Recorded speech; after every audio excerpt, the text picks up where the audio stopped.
به أنجز وعده ونصر عبده وهزم الأحزاب وحده، والصلاة والسلام على نبي المجاهدين الذي لا نبي بعده وعلى آله وصحبه الذين قالوا نحن الذين بايعوا محمدا على الجهاد ما بقينا أبدا।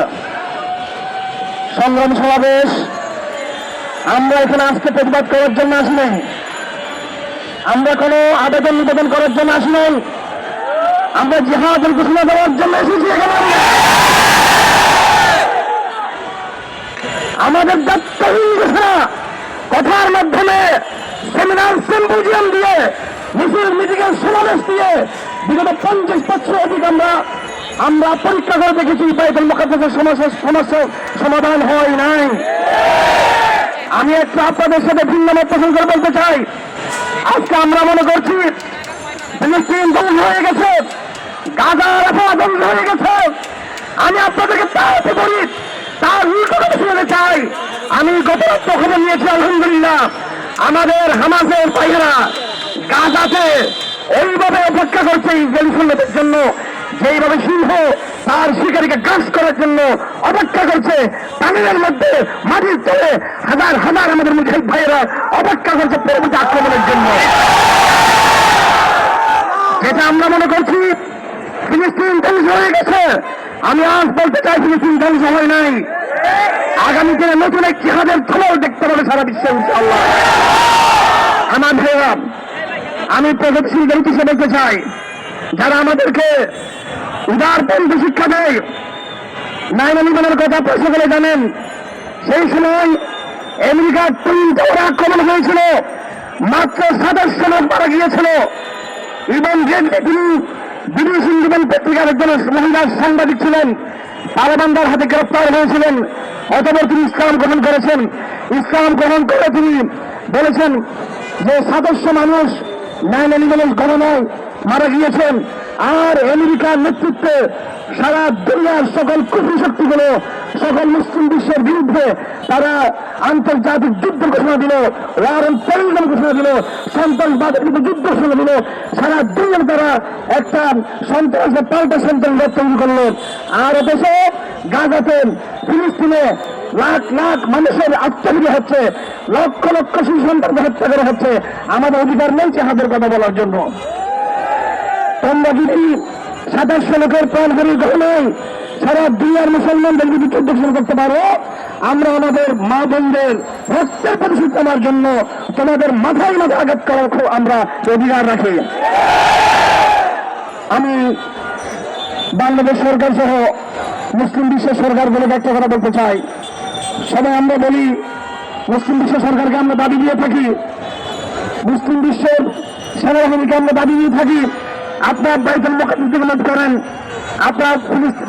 আপনারা ফিলিস্তিনের পক্ষে আপনারা অবস্থান গ্রহণ করেন।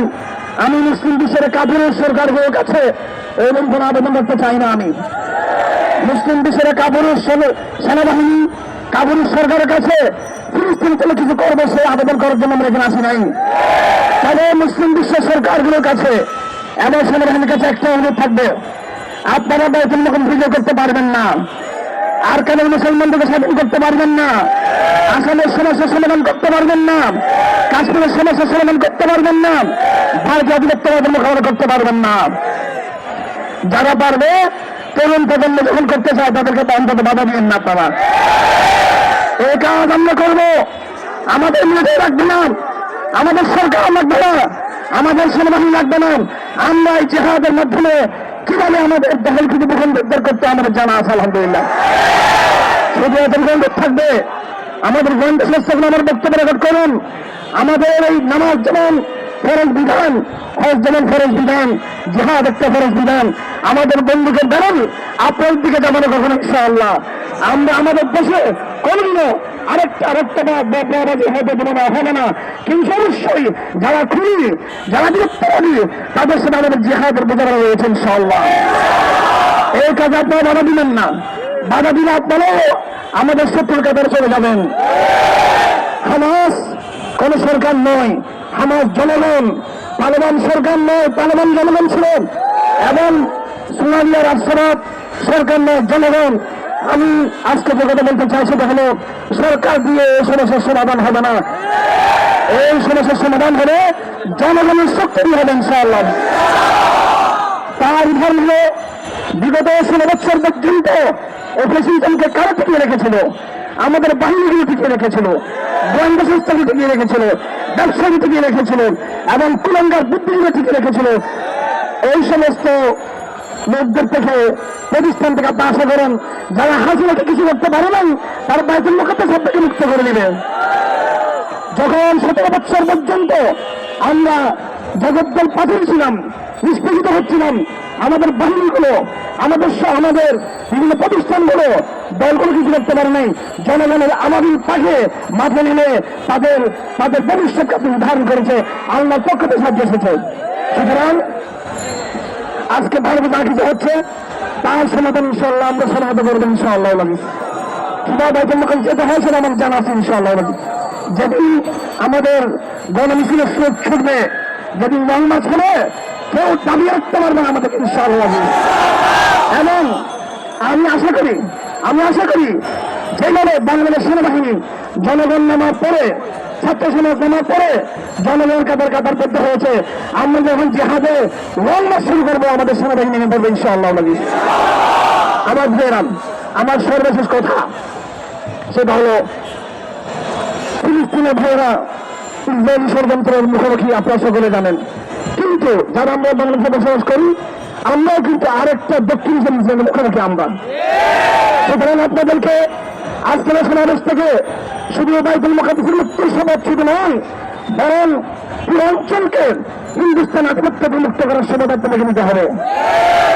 হিন্দুস্তানকে সাবধান করে দিতে চাই, তোমাকে আমেরিকা রক্ষা করতে পারবে না। তোমাকে হিন্দুস্তানকে সাবধান করে দিতে চাই, তোমাদের দালালের বাংলাদেশে কাঁপতে বেরিয়ে আছে বিভিন্ন সংস্থা, বিভিন্নভাবে এইসব দালালেরা তোমাকে রক্ষা করতে পারবে না ইনশাআল্লাহ। ফিলিস্তিনের মা বলবা, ফিলিস্তিনের মুজাহিদরা যেভাবে ইসরায়েলের মুসাফারে লিপ্ত হয়েছে, বাংলাদেশের মুসলমানরাও তোমাদের সাথে আগামীতে মুজাফারে লিপ্ত হবে ইনশাআল্লাহ। সুতরাং আপনার দায়িত্ব অনেক বড় দায়িত্ব।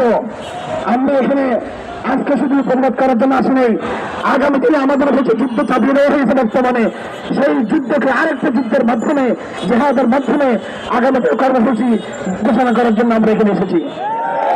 আবার আমাদের সাথে আপনার দেখা হোক, রাজপথে নয়, জেহাদের ময়দানে দেখা হোক।